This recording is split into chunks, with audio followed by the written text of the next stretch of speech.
Subject కి ఒక teacher ఉంటారు, అన్ని సబ్జెక్టులు నన్ను చదవమంటారు. ఇంత చిన్న బుర్రలో అన్ని ఎలా నింపాలి?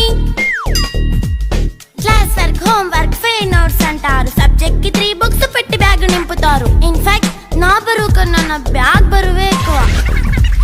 క్వశ్చన్లు, ఆన్సర్లు, సర్ప్రైజ్ టెస్టులు అన్ని దాటుకొని మళ్ళీ స్కూల్ వ్యాన్ ఎక్కేసి అమ్మయ్య ఇక ఇంటికి వచ్చేసామనుకుంటే మార్క్స్ తక్కువ వస్తే చెయ్యాలి అసైన్మెంట్. రిపోర్ట్ కార్డ్ చూపిస్తే ఇంట్లో ఉన్న పనిష్మెంట్. హోమ్ వర్క్ చేయమంటూ మమ్మీ చంపుతుంటుంది. ట్యూషన్ టైం అయిందని డాడీ తరుముతుంటాడు. డాన్స్ క్లాస్ కి వెళ్ళమని తాతయ్య తిడతాడు. స్నాక్స్ తిని వెళ్ళమని నాన్నమ్మ ఆపుతుంది. ఇక అన్నీ అయిపోయాక కాసేపు టీవీ చూద్దామంటే మమ్మీ ఎంట్రీ ఇచ్చింది. బెడ్ ఎక్కమంది. చిన్న నాప్ తీసేలోపు తెల్లారిపోయింది.